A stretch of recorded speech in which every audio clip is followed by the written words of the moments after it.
Hello दोस्तों, welcome back to LR chemistry YouTube channel. Chemistry की रंगीन दुनिया में आपका स्वागत है। केमिस्ट्री के इस चैनल में मिलेंगे केमिस्ट्री के अमेजिंग से उनको सॉल्व करने के लिए धमाकेदार ट्रिक्स और साथ साथ कुछ विजुअलाइजेशन के साथ अमेजिंग से फैक्ट्स। तो दोस्तों, यदि इन सभी चीजों की रिक्वायरमेंट है तो प्लीज मेरे चैनल को सब्सक्राइब कीजिए और बेल आइकन को ऑन कर लीजिए ताकि मेरे आने वाले सभी वीडियोस की नोटिफिकेशन आप तक पहुंचती रहे। तो दोस्तों, इसी के साथ साथ जो है लाइक और शेयर कर दीजिए अपने दोस्तों तक ताकि वो भी जो है आपके चैप्टर 11 और अभी तक के जितने भी वीडियो थे उनका एक समरी जान सके। तो दोस्तों, जैसे कि आप जानते हैं कि चैप्टर 11 के पी ब्लॉक के तत्व ये है आपका चैप्टर 11 और इसमें मैंने 5 वीडियो ऑलरेडी अपलोड कर दिया हूं। और जो है यहाँ पर पेज 6 वीडियो में आपके एलोट्रोपिक फॉर्म्स ऑफ कार्बन यानी कि कार्बन के अपर रूप, उसके बाद जो है कार्बन के कुछ यौगिक जैसे कार्बन डाइऑक्साइड, कार्बन मोनोऑक्साइड आपके इसमें है नहीं, उसके अलावा जो आपके सिलिकेट्स हैं इनके बारे में आपको जानकारी दी जाएगी। तो दोस्तों, नेक्स्ट स्लाइड में हम चलते हैं और बात करते हैं आपके एलोट्रोपिक फॉर्म्स ऑफ कार्बन के। तो अब हम बात करते हैं एलोट्रोपिक फॉर्म्स ऑफ कार्बन यानी कार्बन के अपर रूपों की। तो ये बता दिया जाए कि दो प्रकार से आपको ये विभाजित मिलेंगे। आप इसके जो कई जगहों पर नॉर्मली आप पढ़ते होंगे जैसे कि हीरा, आप ग्रेफाइट, हीरा और जैसे आपने पढ़े नहीं होंगे लेकिन फिर भी फुल्लेरीन कहीं पर सुनने मिल जाता है। कहीं पर आपको ये मुख्य जो अपर रूप है, मुख्य रूप से 2 अपर रूप जो बताया जाता है आपको जो है हीरा और साथ ही साथ आपका ग्रेफाइट। लेकिन उसके अलावा फुल्लेरीन, उसके अलावा कोयला, चारकोल इत्यादि बहुत से प्रकार के जो है ये इसके अपर रूप होते हैं। इनके अलावा भी कई होते हैं। तो जो ये अपर रूप है इनको 2 रूपों में बांटा गया है। पहला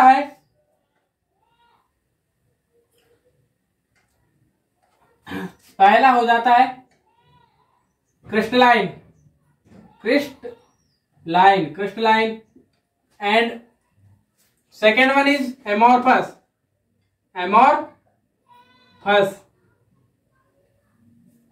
तो ये 2 प्रकार से डिवाइडेबल होते हैं। अब यहां पर जो आपके क्रिस्टलाइन है इसमें आते हैं आपके डायमंड, हीरा, इसके अलावा आपके ग्रेफाइट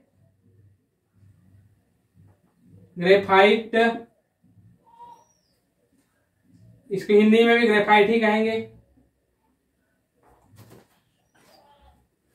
ग्रेफाइट। इसके अलावा जो है आपका फुल्लेरीन, ये 3 जो है आपके आ जाते हैं आपके क्रिस्टलाइन में।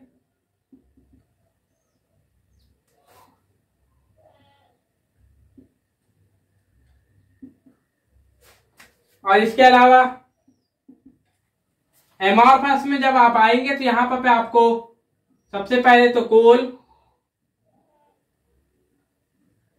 चारकोल को इंग्लिश में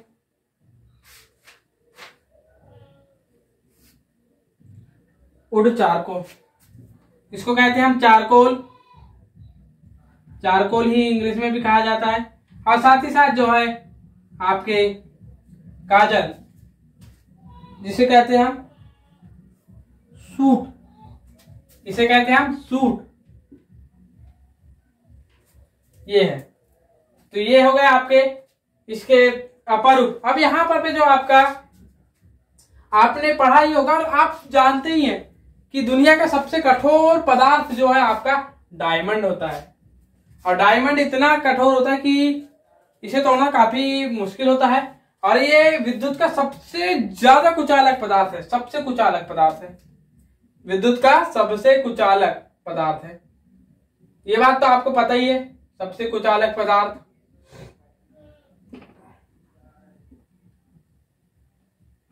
इसको अगर से आपको यहां इसमें से विद्युत धारा प्रवाहित करनी है तो आपको 3.6 इलेक्ट्रॉन वोल्ट इतनी ऊर्जा देनी होगी जो कि नॉर्मली दी नहीं जा सकती, इतनी ऊर्जा। इसके अलावा आप जो है अभी बताए कि ये सबसे कठोर है।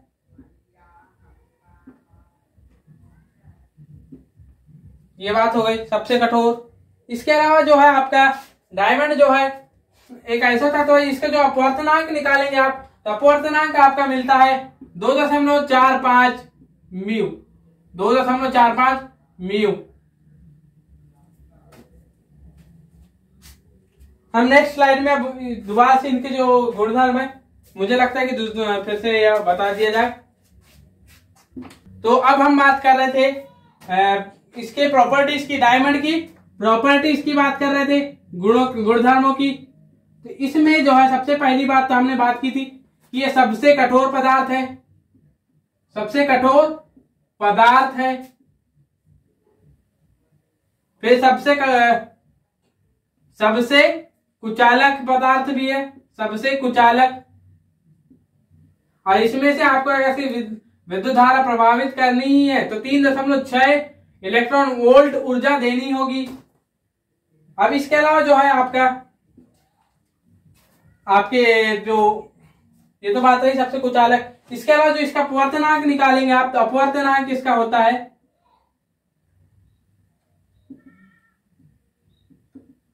2.45, जो कि बहुत ही ज्यादा होता है, 2.45 म्यू। अब इसके अलावा जब आप बात करेंगे अपवर्तनांक के अलावा भी, तो आपके घनत्व भी काफी ज्यादा होता है। इसका घनत्व जो कि होता है 3.51 ग्राम पर सेंटीमीटर क्यूब, इतना होता है। तो ये सारी चीजें। इसके अलावा जो है ये नॉर्मली जो आपके एयर के साथ कोई रिएक्शन शो नहीं करता, एसिड बेस दोनों के साथ रिएक्शन शो नहीं करता, ये आप ध्यान रखें। No reaction with acid oblique base, मतलब अम्ल और क्षार दोनों के साथ ही कोई रिएक्शन शो नहीं करता, ये तो बात रही। इसके साथ साथ एनटीपी पर ये जो है आपका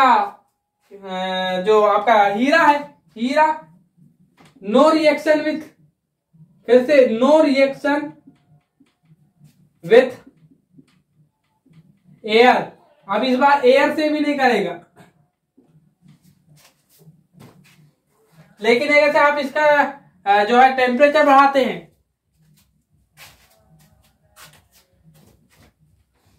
टेम्परेचर नहीं, अगर से मान लीजिए आपने पोटेशियम डाइक्रोमेट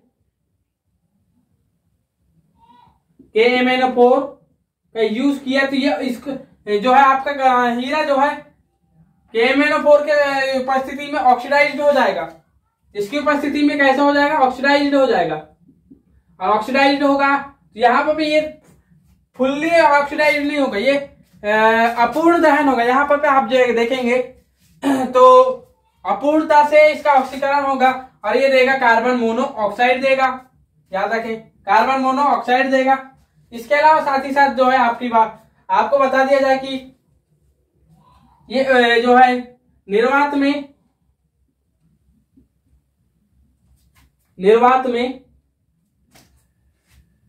आपके निर्वात में कहना चाहिए 1500 degree Celsius, 1500 degree Celsius temperature तक भी निष्क्रिय, पर भी निष्क्रिय। लेकिन यदि से यहां से भी आप अगर ताप बढ़ाते हैं और यदि से आपने ताप को ज्यादा नहीं 1800, आप ये भी ताप आपको पता ही है कि काफी ज्यादा होता है, से 2000 डिग्री सेल्सियस तक किया, तो ये जो है आपका, अब यहां पर जो परिवर्तन होगा उसे हम यहां देखते। यहां पे हीरा गर्म हो गया, आपने गर्म किया कहां तक? 1800 से 2000 डिग्री सेल्सियस तक, तो यहां ये ग्रेफाइट में बदल जाएगा। कहां बदल जाएगा? ग्रेफाइट में। कार्बन को फ्लोराइड की उपस्थिति में, कार्बन को फ्लोराइड की उपस्थिति में ऑक्सीकृत करने की कोशिश की, तो इसके जो है ये 700 डिग्री सेल्सियस तक आपने गर्म कर रहे हैं आप। साथ ही साथ याद रखेंगे आपने कार्बन को फ्लोराइड की उपस्थिति में 700 डिग्री सेल्सियस तक गर्म किया, इस स्थिति में जो है आपका कार्बन जो है ऑक्सीडाइज हो जाएगा और CF4 मतलब कार्बन टेट्रा फ्लोराइड दे देगा, जो कि एक ऑर्गेनिक कंपाउंड होता है। तो याद रखेंगे। तो ये है, तो ये सारी चीजें होती है। तो ये सारे जो गुणधर्म बताए हैं ये सभी आपके जो है डायमंड के गुणधर्म है। टोटल मैंने आपको 1 2 3 4 5 6 7 8 इसे 9 और यहां पर ये जो है आपका 10वां था। तो ऐसे टोटल 10 गुणधर्म आपको बता चुका हूं। तो ये इतना सफिशियंट होगा। इसके अलावा ये जो है इसके कुछ कहाँ पाए जाते हैं कहाँ नहीं पाए जाते, इन सभी चीजों की बातें बताई गई हैं आपकी पुस्तक में। और साथ ही साथ जो है इसको जो मापने की इकाई होती है वो कैरेट होती है, आपको पता ही होगा। और नहीं पता है तो भी आप ध्यान रखेंगे कि इसको नापने की इकाई कैरेट होती है। और 1 कैरेट बराबर आपका याद रखेंगे 1 कैरेट बराबर 200 मिलीग्राम होता है। और इसके अलावा जो है पहले ये भारत में काफी बहुतायत मात्रा में पाया जाता था, लेकिन अब जो है भारत में थोड़ी सी इसकी कमी हो चुकी है। और ये जो है पश्चिमी देशों में अभी बहुतायत मात्रा में पाया जाता है। और खासकर से ये साउथ अफ्रीका के क्या है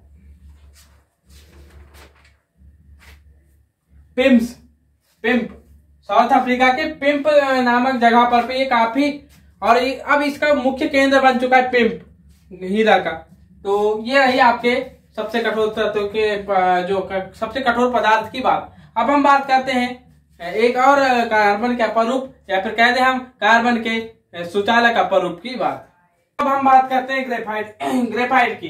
तो ग्रेफाइट आपका एक जो है एक जो आपके कार्बन का क्रिस्टली अपरूप होता है। और बता दिया जाए कि इसकी नॉर्मल बात है। तो सबसे पहला जो सबसे बड़ा गुणधर्म आप पढ़ते हैं तो आप जो है इसको सबसे पहला गुणधर्म है इसी का कि, और सबसे बड़ी बात की इसका उपयोग आप सबसे ज्यादा पेंसिलों में देखते हैं, आप पेंसिल की नोकों में। तो इस चीज को बताने के लिए थोड़ा सा रोका हुआ था। तो दोस्तों ये जो है विद्युत का सुचालक होता है। सबसे पहली बात विद्युत का सुचालक होता है।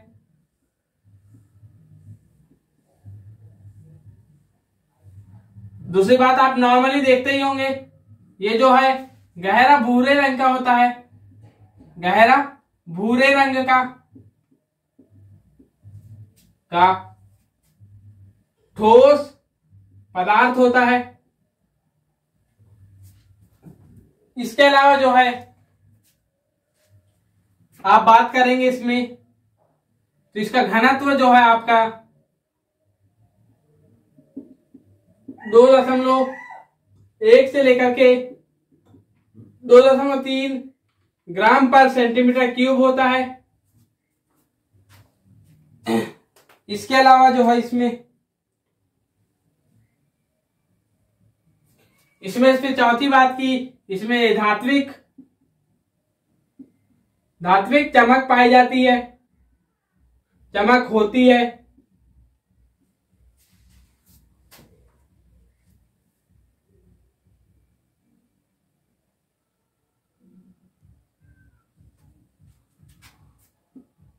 और फिर इसके बाद बता दिया जाए कि ये आकार में इसका आकार जो है षटकोणीय होता है, षटकोणीय। ये तो रही आपकी फिजिकल प्रॉपर्टीज। लेकिन ये जो है आपको फिर बता दिया जाए एक और बात कि ये जो है आपका हीरा से अधिक सक्रिय, हीरा से अधिक सक्रिय है। इसका मतलब आप ये समझ जाएं हीरा से अधिक सक्रिय होने की वजह से ये जो है आपका नॉर्मल सी बात है कि इसमें केमिकल रिएक्शंस हीरे से ज्यादा होंगी। अब हीरे से ज्यादा केमिकल रिएक्शंस है तो मैं आपको लेकर के चलता हूं नेक्स्ट स्लाइड में। दोस्तों अब हम बात करते हैं ग्रेफाइट के रिएक्शंस के बारे में। तो ग्रेफाइट के रिएक्शंस में आपको तो बता दिया गया है कि ये थोड़ी सी जो है आपके हीरे से ज्यादा सक्रिय होती है। लेकिन इसके अलावा जो है आपको बता दिया जाए कि हीरे से ज्यादा सक्रिय होने के साथ साथ जो है ये आपके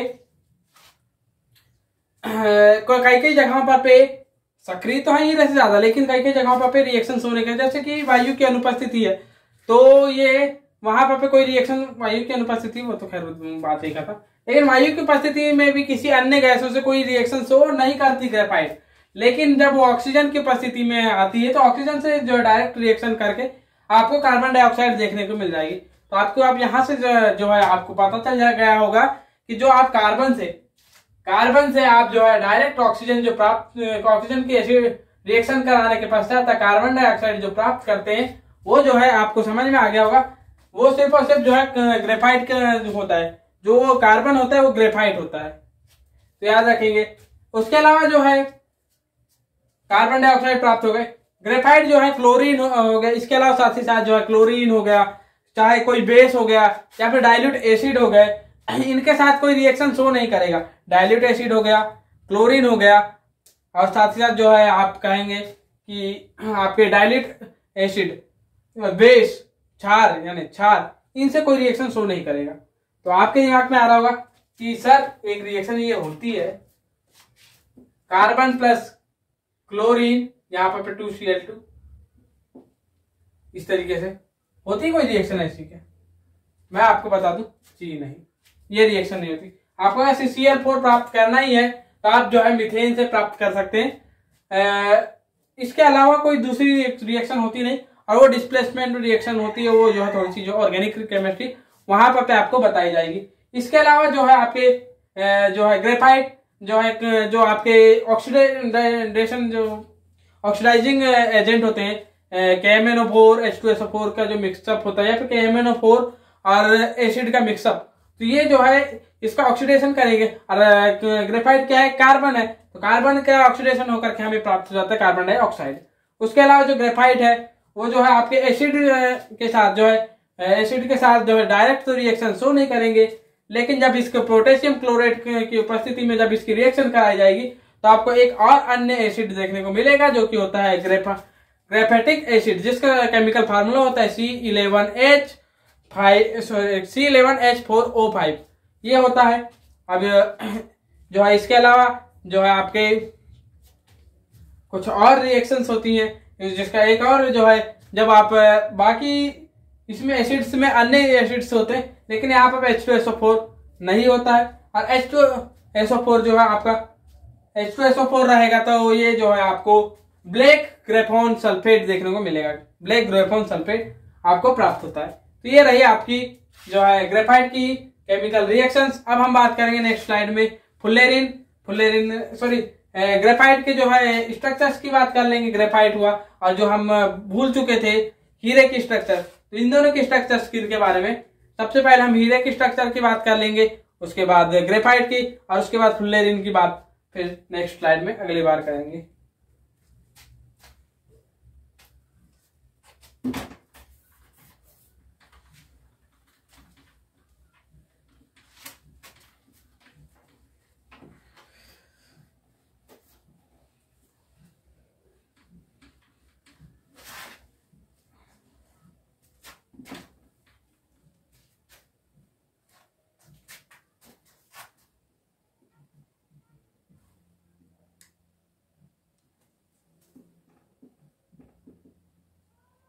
स्ट्रक्चर ऑफ डायमंड, इसके बारे में हम बात करेंगे। तो ये जो है आप जो है नॉर्मल साइक्लोहेक्सेन तो आपने देखी ही होगी,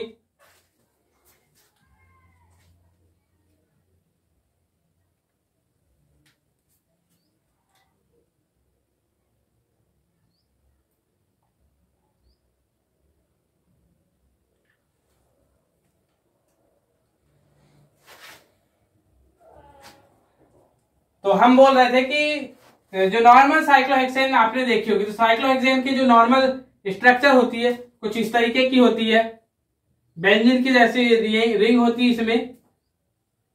अब साइक्लोहेक्सेन है तो साइक्लोहेक्सेन अब आपने जो है छोटी क्लासों में पढ़ा नहीं है, लेकिन जैसे जैसे आप आगे बढ़ेंगे तो पढ़ेंगे। तो ये होती है एक प्रकार से रिंग। तो अब इस रिंग में जो है आप देखेंगे क्या, ये इस तरीके से यहां पर पे ऐसे ऐड होते जाएंगे।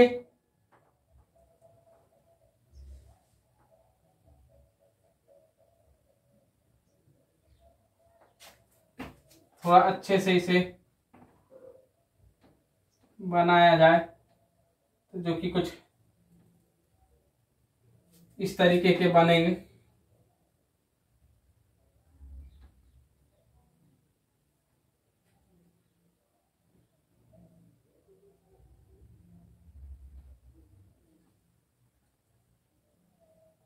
ये इस तरीके से।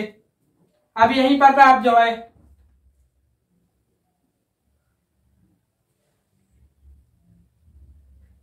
एक अन्य और यहां से इस तरीके से ले सकते हैं।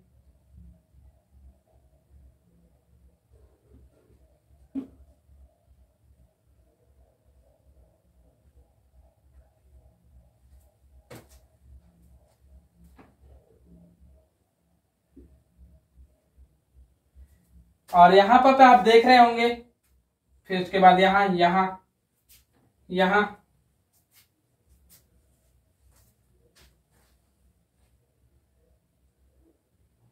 फिर उसके बाद यहां ये यहां पर नहीं होगी, एक यहां पर पे इस तरीके से जो है आपस में ये रिंग्स जुड़ी हुई होंगी। और यहाँ पर आपको डायमंड के एक स्ट्रक्चर प्राप्त होगा। इस स्ट्रक्चर में आप देखेंगे कि एवरी कार्बन के मध्य जो है sp3 हाइब्रिडाइजेशन होगा। हर कार्बन के मध्य sp3 हाइब्रिडाइजेशन देखने को मिलता है। इसके साथ ही साथ जो है आपको 109 डिग्री एक्यूरेट जो है 28 मिनट का जो है हर कार्बन के मध्य जो है आपको क्या देखने को मिल जाता है, आपके हर कार्बन के मध्य जो एंगल है वो इतना देखने को मिल जाता है। और इसके साथ ही साथ जो है इसमें नॉट एनी जो कि एक आपको स्ट्रक्चर किसकी जैसी दिख रही है, साइक्लोहेक्सेन। यार कुल मिलाकर के आप देखा जाए तो आपको यहाँ पर स्ट्रक्चर एक प्रकार से ऑर्गेनिक कंपाउंड की दिख रही है, ओसी की दिख रही है। लेकिन यहाँ पर नो, अब यहाँ पर नो हाइड्रोजन कह सकते हैं आप, यहाँ नो हाइड्रोजन कह सकते हैं। आपके जो एक कुल मिलाकर के एक बात होती है कि आपके कार्बन की उपस्थिति होना जरूरी होती है आपके ऑर्गेनिक कंपाउंड में, और यहाँ कार्बन की अनुपस्थिति है। इसका मतलब ये है आपका नॉन ऑर्गेनिक कंपाउंड है, मतलब इनऑर्गेनिक कंपाउंड है। कार्बन होने के बावजूद भी ये इनऑर्गेनिक कंपाउंड है, पहली बात। अब हम नेक्स्ट स्लाइड में बात करते हैं आपके दूसरे स्ट्रक्चर की, जो कि है आपका ग्रेफाइट, इसके बारे में। और ग्रेफाइट के बाद हम इस वीडियो को समाप्त कर देंगे, थोड़ा सा ज्यादा ही टाइम हो गया इसलिए।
तो अब हम बात करेंगे ग्रेफाइट की स्ट्रक्चर की।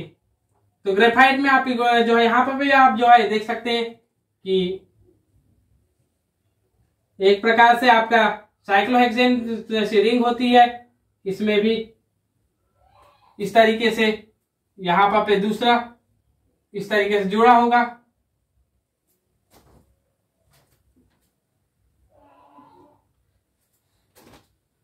फिर यहां पे तीसरा इन दोनों के बीच में, फिर यहां पर ये इस तरीके से होगा, एक यहां पे होगा, फिर यहां पे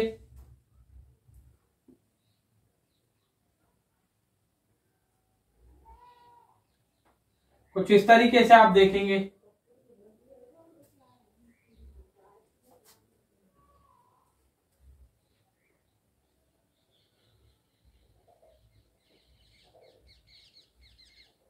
तो इस तरीके से, और यहाँ पर भी ये, फिर इधर भी ये इस तरीके से, फिर उसके नीचे दोबारा से आप जो है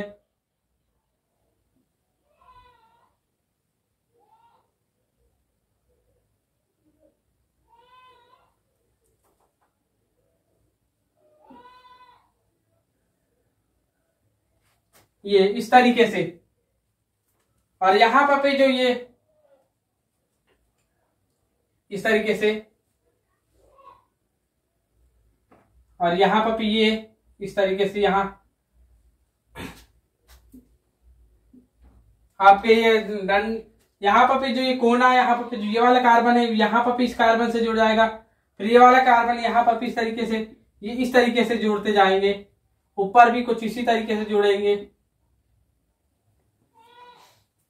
इसके अलावा सॉरी यहाँ पर भी थोड़ा सा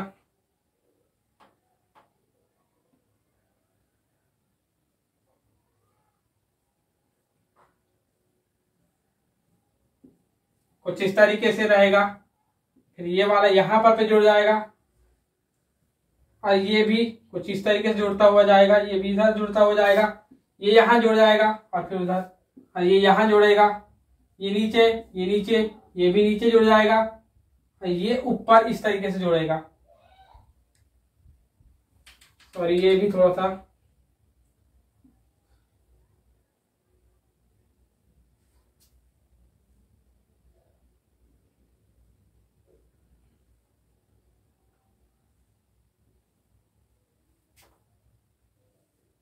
इस तरीके से जोड़ेंगे।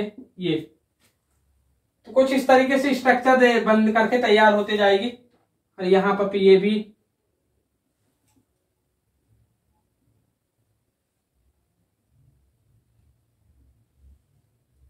जी हाँ, यहाँ पर ये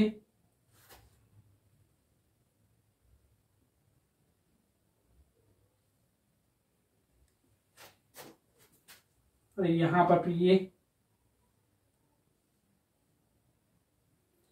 इस तरीके से जोड़ेंगे। फिर ये भी यहाँ, ये भी यहाँ, यहाँ ऐसा स्ट्रक्चर कुछ इस तरीके से बन करके तैयार होती जाएगी। तो ऐसे यहाँ पर स्ट्रक्चर जो है आपको मिलती जाएगी। और ये स्ट्रक्चर जो है आपकी क्या कहलाएगी, जो है ग्रेफाइट की स्ट्रक्चर होती है। और यहाँ पर आप जो है प्रत्येक कार्बन के मध्य जो है जो सल्फर की यहाँ पर ये वाला कार्बन हो, ये कार्बन हो, मतलब एक प्रकार से आप देख रहे हैं कि नॉर्मली बोल दिया जाए तो आपको प्रत्येक कार्बन के मध्य यहाँ sp2 हाइब्रिडाइजेशन देखने को मिलेगा। फिर उसके बाद जो है आपका जब डायमंड की बात आएगी तो वहां पर आपको आपकी जो दूरी है 1.51 एंगस्ट्रॉम होती है। और यहाँ पे जो इन दोनों कार्बनों के मध्य, ये दो कार्बन हो गए, ये दो कार्बन हो गए, इनके मध्य जो दूरी है वो थोड़ी ज्यादा होती है, जो कि होती है 3.40 एंगस्ट्रॉम होती है। और जबकि ये जो ये दो कार्बनों के मध्य थी, इन दो कार्बनों के मध्य जो कि ये देख सकते हैं, ये खड़ी लाइन जो दिख रही है, ये खड़ी लाइन जो है जो थोड़ी ज्यादा होती है, जो कि 3.40 एंगस्ट्रॉम इतनी दूरी होती है। और जबकि जो ये वाले कार्बन होते हैं, या फिर आपके ये कार्बन हो गए, या फिर जो मैंने वहां टिक मारा था वो कार्बन हो गए, मतलब एक प्रकार से आपके जो दो रिंग के मध्य जो एक ही रिंग है, दो अलग अलग रिंगों के मध्य के कार्बनों के मध्य की दूरी थोड़ी ज्यादा होती है 3.40 एंगस्ट्रॉम। जबकि जो एक ही रिंग के कार्बन है उनकी एक जो दूरी है वो होती है आपकी 1.42 एंगस्ट्रॉम होती है। तो ये रही। तो दोस्तों इसी के साथ जो है आपका जो स्ट्रक्चर है ये सारी चीजें खत्म हो गई। अब जो है नेक्स्ट जो वीडियो होगा वहां पर मैं आपके क्या कहना चाहिए आपके फुल्लेरीन और अन्य जो अपर इनके बारे में जानकारी दूंगा। तो दोस्तों इस वीडियो को देखने के लिए धन्यवाद। और साथ ही साथ जो है बता दिया जाए कि अब जो है जो आपकी ऑर्गेनिक केमिस्ट्री है वो 12th के साथ स्टार्ट की जाएगी। तो दोस्तों इसी के साथ इस वीडियो को देखने के लिए धन्यवाद। जय हिंद, जय श्री राम।